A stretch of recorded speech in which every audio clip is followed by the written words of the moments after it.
Olá, gente, muito bom dia. Sejam bem-vindos aqui à nossa 11ª aula da disciplina de Fundamentos de Administração.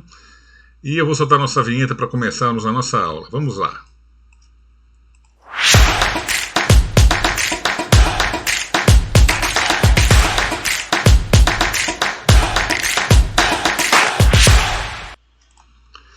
Pois é, galerinha, a gente na última aula, a gente viu um pouquinho das ferramentas que a gente utiliza para a construção do nosso planejamento estratégico.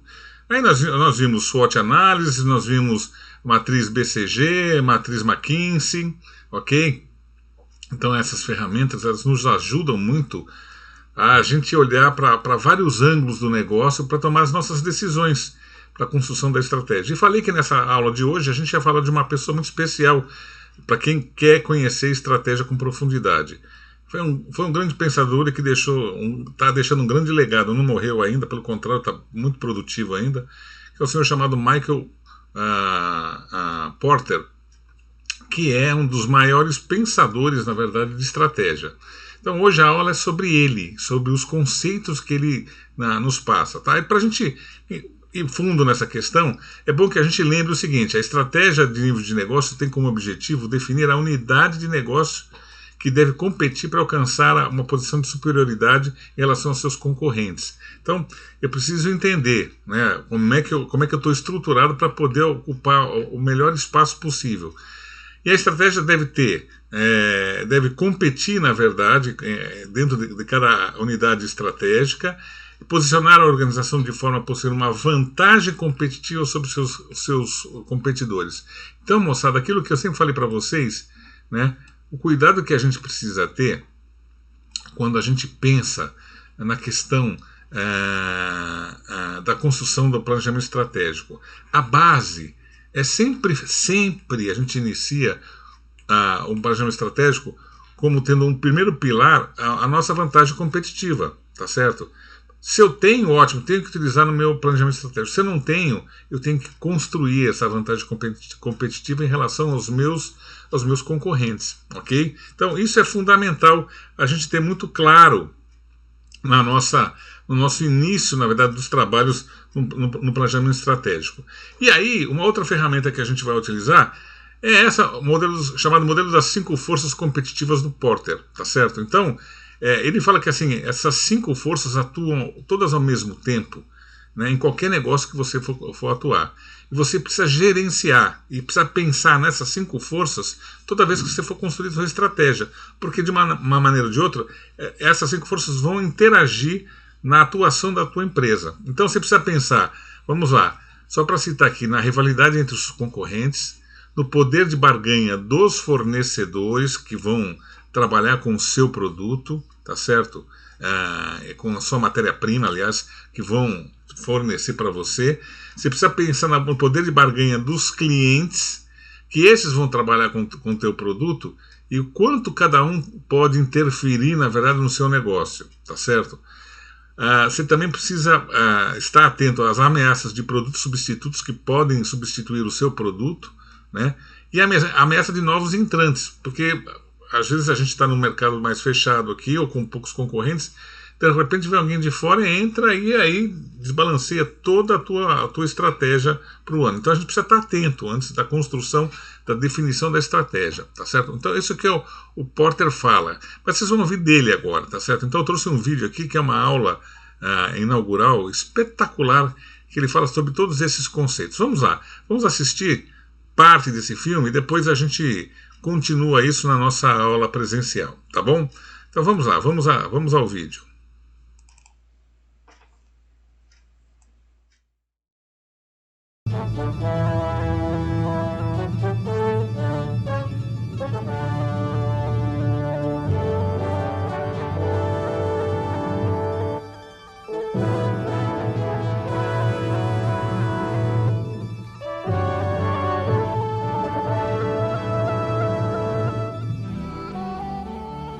Welcome to the Harvard Business School video series. In this program, Professor Michael Porter of the Harvard Business School introduces industry analysis and discusses how to position a company within its industry and how to create an effective strategic planning process. A leading authority on strategy, Porter is the author of Competitive Strategy, Competitive Advantage, and Competition in Global Industries. For suggestions on how best to use this video cassette and accompanying material, please refer to the viewer's guide and the user's manual in your video package. I'm Michael Porter, and this is my Harvard Business School classroom where I teach about competitive strategy. Some of you may be very familiar with my ideas on strategy, and others of you may be just learning about the subject. It's a complicated subject. Here at Harvard, I spend about 50 sessions covering strategy with my MBA students, and clearly we're not going to be able in a short program like this to cover everything in this subject. But we've got on our side a very powerful tool, and that's the power of the video medium.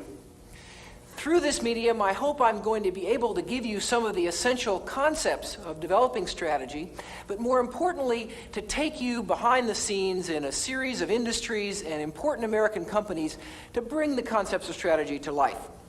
And in the course of talking to the executives involved and seeing strategy in action, we can learn some lessons about strategy that are hard to learn any other way.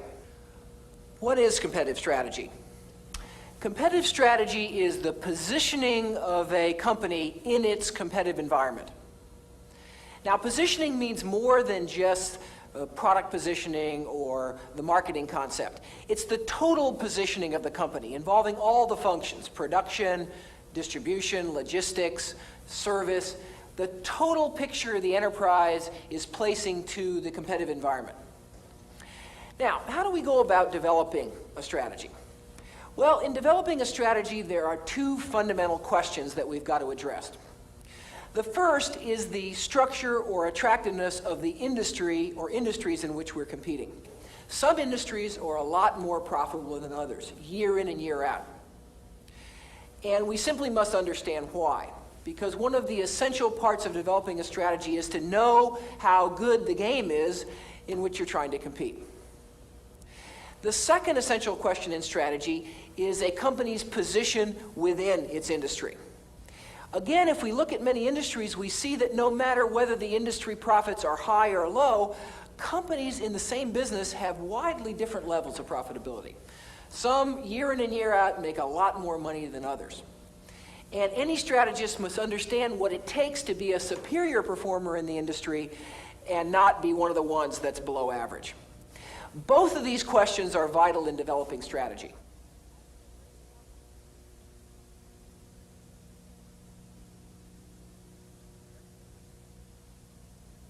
Now let's turn to the first question, industry analysis. In any industry, no matter what it produces, whether it's a product or service or of any type, there are 5 basic forces of competition at work that are illustrated on this chart. The force in the middle is the one we most commonly think about, the rivalry among the existing competitors, the jockeying for position, price cuts, new product introductions, new capacity, that sort of thing. In some industries, rivalry is very gentlemanly and genteel. In other industries, rivalry is cutthroat. Somebody's always attacking the other guy. And as we'll see later, this is not an accident. Now, this diagram, however, suggests that industry competition is broader than just the rivalry among the existing competitors. There's the threat of new entry, the threat that new competitors can come into the game. And they bring in new capacity, and if entry is easy, if it's easy for new players to come into the industry, that's going to erode the fundamental attractiveness of the industry. So one crucial dimension of industry structure is the barriers to entry. Industries also compete with substitute products or services. These are other products or services that can do the same thing as the industry's product. So for example, if you're selling steel, you're worried about plastics and other materials because they're substitutes for what your industry produces. If an industry faces close substitutes, this places a cap or a constraint on prices in the industry. You can only raise your prices so much or you'll start to erode the volume as the buyer deserts you to the substitute. You're always buying from suppliers in any industry. You're buying inputs like labor, materials, and machinery. To the extent that suppliers have bargaining power, They can constrain the profitability of an industry because they can, by bidding up their own prices, force the industry to absorb costs that it can't pass on in turn to its own buyers. They can strip the profitability out of an industry. And finally, of course, every industry sells to buyers. And those buyers may or may not have bargaining power. If they have bargaining power and if they're price sensitive, they may bargain away the profitability of the industry by demanding lower prices, by expecting more service that they don't pay for, and so on. So what we see is that in any business, the fundamental long-term profit potential is a function of the strength of these 5 competitive forces. The mix of forces will depend on the industry. Every industry is unique. But the overall strength of the 5 forces is going to determine whether an industry is a profitable one in the long term or one that's mediocre. Now, what determines the strength of each of the competitive forces, whether it be rivalry or buyer power or supplier power or whatever? Each of the competitive forces is shaped by a number of underlying structural determinants.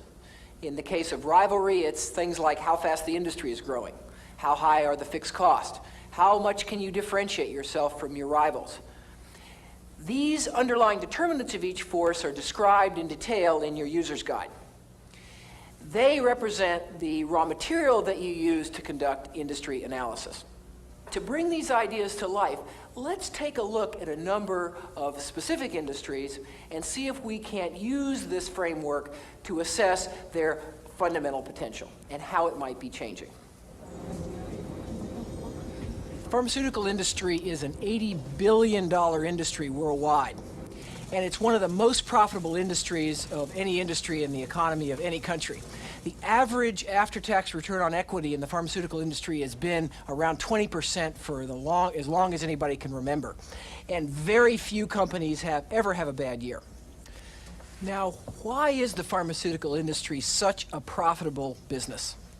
Why is this such a terrific game to be in? Well, to answer that question, let's go back to our 5 competitive forces. Let's start with a buyer. There are 3 different buyers of drugs, but neither the doctor who chooses the drug, the patient who wants to feel better, or the insurance plan that pays most of the cost are price sensitive. Now let's turn from the buyer to the barriers to entry into the industry. How hard is it to get into the pharmaceutical industry?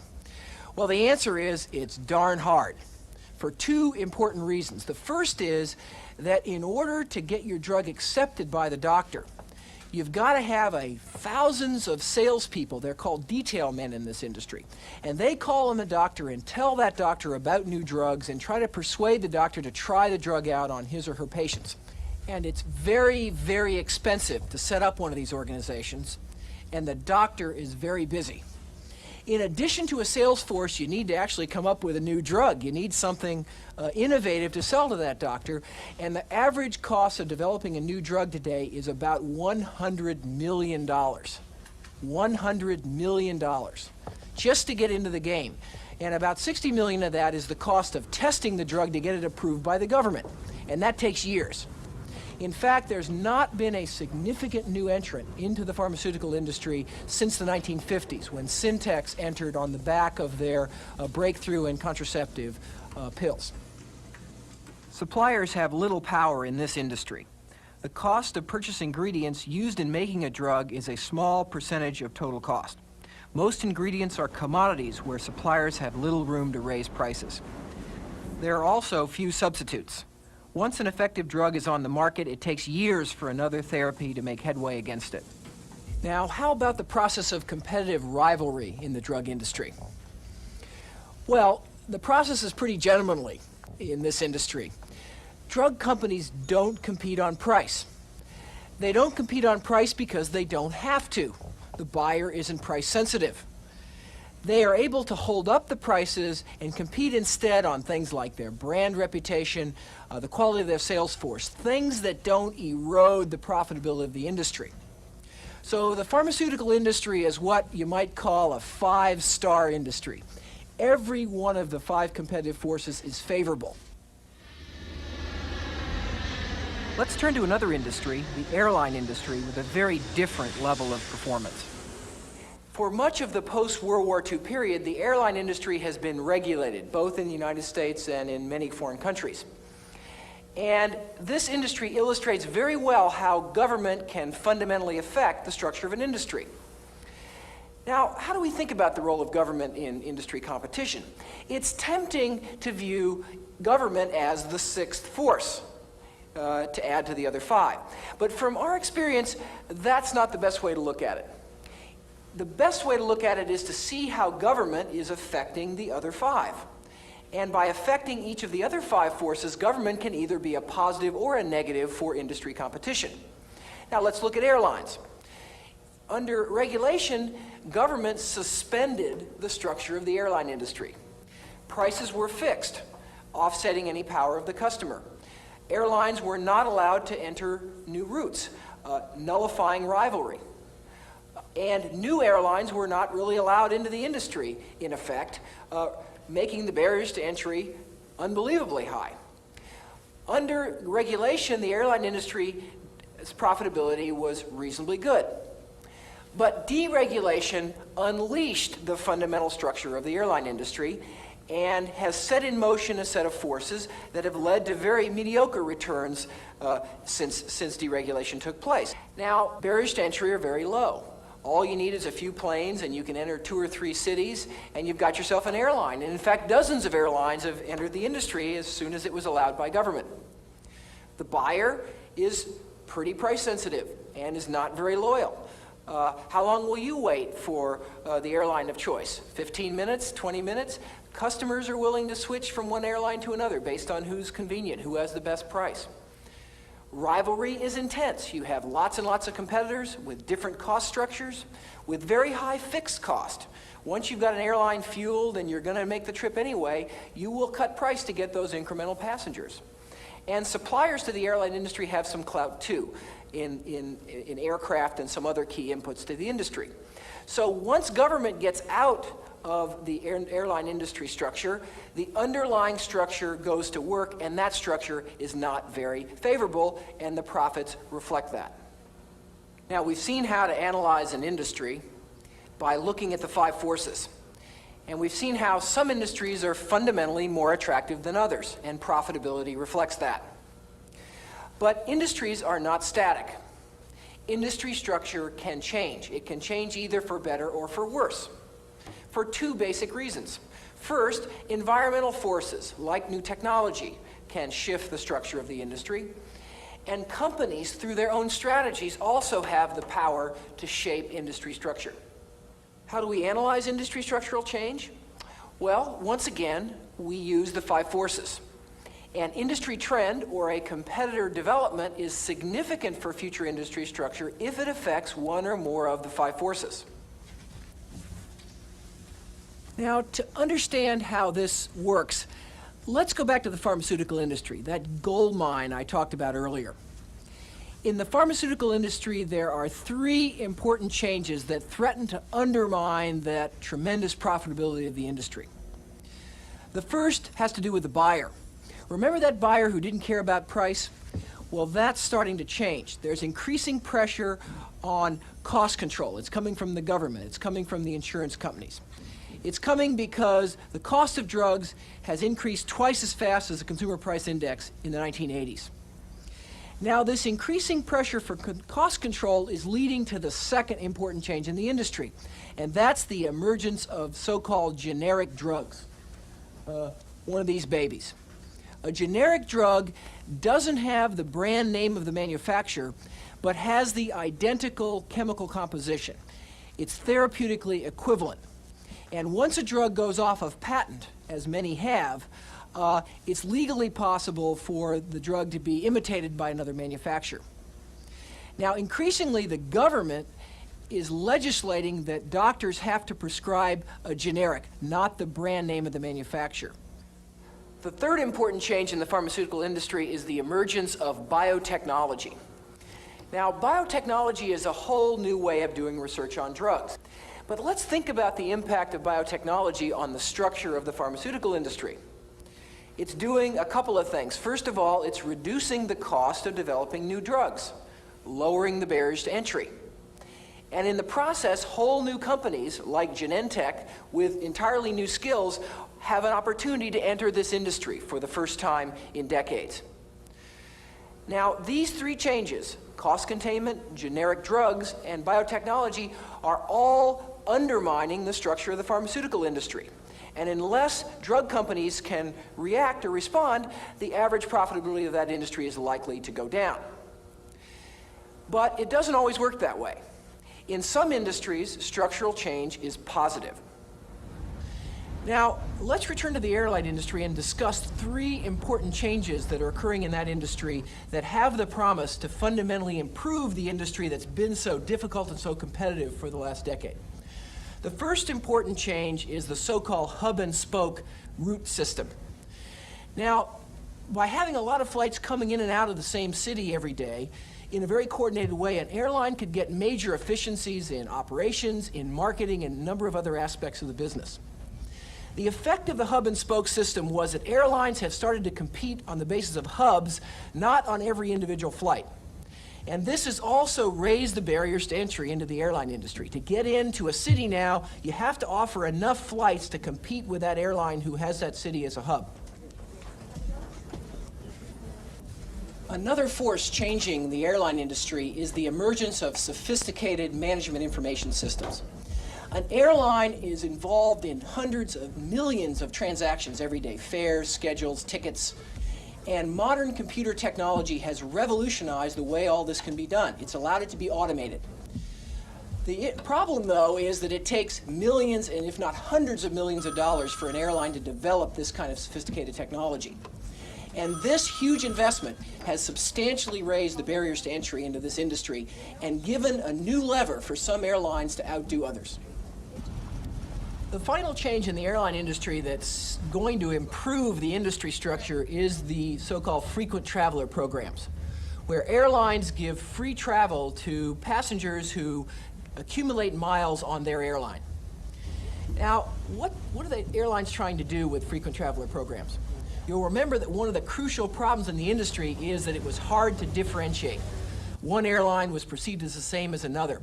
Well, the frequent traveler programs have started to change that equation, and in the process, again, rivalry is starting to get less intense, and the barriers to entry are going up.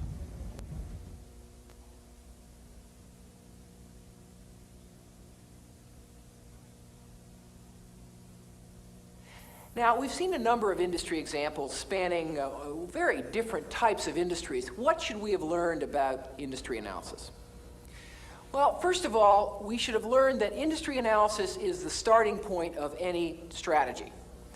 You simply must understand the structure of each and every industry in which you're competing and the underlying reasons why that structure is what it is. Each industry is going to be different in terms of which competitive force is the most significant. And sometimes it's the buyer, sometimes it's barriers to entry, sometimes it's rivalry. But whichever force is most significant, that's the place where strategic attention really needs to be placed. That's where you should focus your creative energies in trying to improve your environment. Another crucial lesson in industry analysis is that you must constantly be looking for how your industry might change. Because we've seen in airlines and pharmaceuticals how important and even revolutionary industry structural change might be. And we've seen how to use the 5 forces framework to analyze how your industry might indeed be changing. We've also seen, however, that companies have the power to shape their industry. You're not a passive participant in your industry. You can influence how industry structure evolves. And an essential part of any company's strategy must be an approach to making the industry structure better, particularly if a company is a leading company.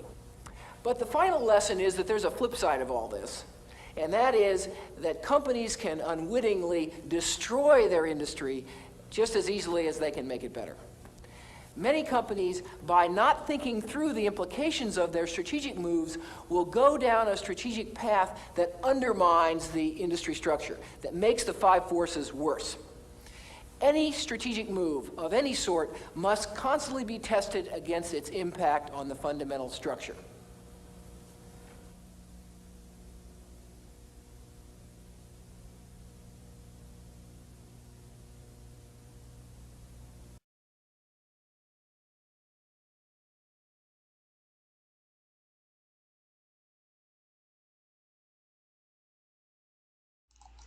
Ok, gente. Então, a gente finaliza por aqui e durante a nossa aula presencial teremos mais Michael Porter, ok? Fiquem bem, galera. Um forte abraço.